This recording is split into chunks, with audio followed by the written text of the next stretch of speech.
Hello guys, అందరు ఎలా ఉన్నారు? బాగున్నారా? ఇవాళ మన టాపిక్ ఏంటంటే జలస్, అసూయ.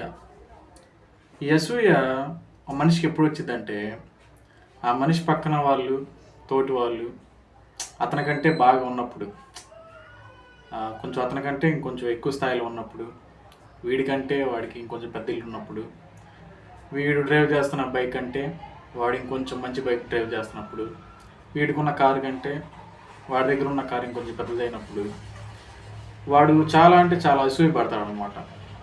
అసూయ పడిన వాళ్ళ సంగతి నేను మాట్లాడట్లేదు, అసూయ పడే వాళ్ళ సంగతి మాత్రం మాట్లాడుతున్నాను అనమాట. సో నేనేమంటానంటే ఈ అసూయ పడటం మానేసి మనం ఇంకొంచెం మెచ్యూర్గా థింక్ చేద్దాం. మెచ్యూర్గా అంటే ఎట్లాగా?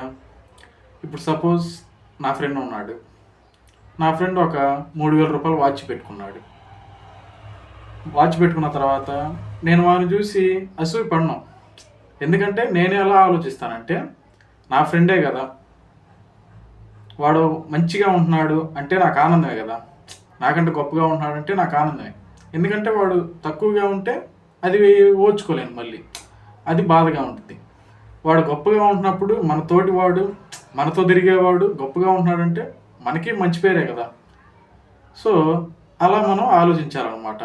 ఇంకొంచెం మెచ్యూర్గా, ఇంకొంచెం ఎక్కువగా మనకున్న స్థాయి నుంచి మనం ఇంకొంచెం ఎదిగి మనం ఆలోచించాలి.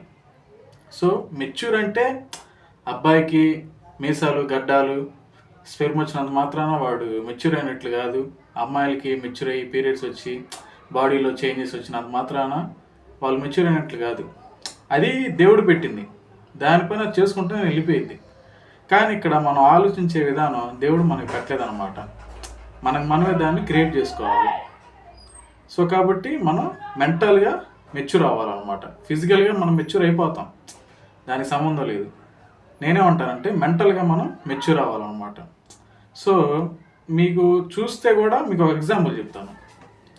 మహాభారతంలో దుర్యోధనుడు కూడా పాండవులను చూసి అసూయపడ్డాడు.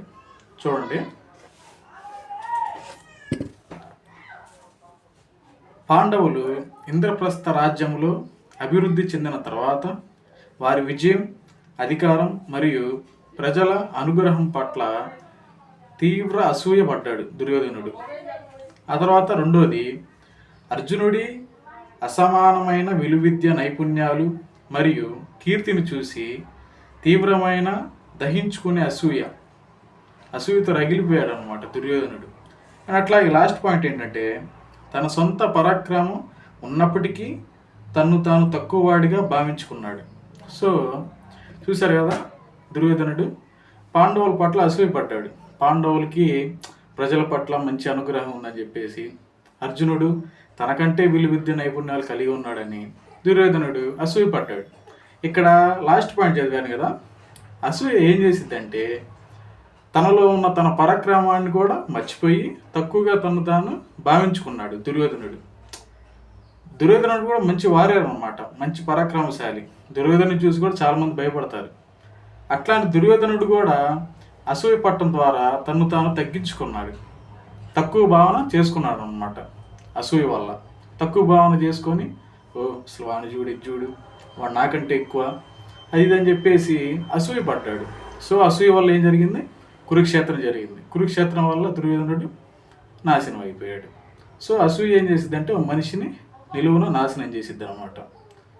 అంతకంటే మెయిన్ థింగ్ ఏంటంటే వాడిలో ఉన్న వాడి స్పిరిట్ని, వాడిలో ఉన్న వాడి పరాక్రమాన్ని మర్చిపోయేలా చేసిద్ది అసూయ.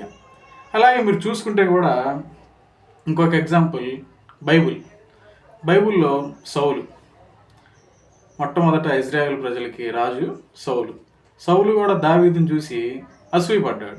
చూడండి, 1 సమూయేలు 18వ అధ్యాయం 6 నుంచి 9 వచనం చదువుదాం.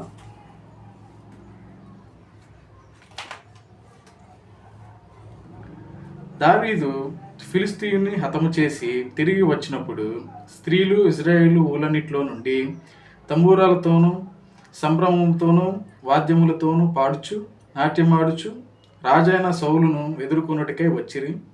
ఆ స్త్రీలు గాన ప్రతిగానములు చేయుచు వాయించుచు సౌలు 1000 కొలదియు దావీదు 10,000 కొలదియు శత్రువులను హతము చేసిరనిరి. ఈ మాటలు సౌలునకు ఇంపుగా నుండనందున ఇతడు బహుకోపం తెచ్చుకొని, వారు దావీదునకు 10,000 కొలదనియు నాకు 1,000 కొలదనియు స్తుతులు పాడిరే, రాజ్యము తప్ప మరి ఏమి అతడు తీసుకొనగలడు అని కొనెను. కాబట్టి నాటి నుండి సౌలు దావీదు మీద విషపు చూపు నిలిపెను. చూశారు కదా, సౌలు కూడా దావీదు మీద అసూయపడ్డాడు. ఏం అనుకుంటే అనుకోని, నువ్వు కూడా పరాక్రమశాలు, నువ్వు కూడా వేలలో మంది చంపావు కదా. దావీదు తన స్టామినా కొద్దీ 10,000 మందిని చంపాడు. నువ్వు నీ స్టామినా కొద్దీ 1000 మందిని చంపావు. నీలో ఉన్న నీ పరాక్రమం ఏం తగ్గలేదు కదా. సో అసూయ ఏం చేసిందంటే వాడిలో ఉన్న వాడి పరాక్రమాన్ని కూడా మర్చిపోయేలా చేసి పక్కన వాళ్ళ మీద అసూయపడి, అసూయతో సౌలు కూడా నాశనం అయిపోయాడు. బైబుల్ తెలిసిన వాళ్ళు చాలామంది ఉంటారు. సౌలు కూడా నాశనం అయిపోయాడు. మహాభారతంలో దుర్యోధనుడు ఎలా అయితే పాండవుల మీద అసూయతో నాశనం అయిపోయాడో, ఇక్కడ బైబిల్లో కూడా సౌలు దావీదు మీద అసూయతో నాశనం అయిపోయాడు. సో కాబట్టి మనం అట్లా నాశనం అవ్వకుండా, పక్కన వాళ్ళ మీద అసూయ పడకుండా, ఇంకొంచెం మెచ్యూర్గా మనం ఆలోచించి మనం జాగ్రత్తగా ఉండాలని చెప్పేసి కోరుకుంటున్నాను. అర్థం చేసుకుంటారనుకుంటూ thank you for all. Bye.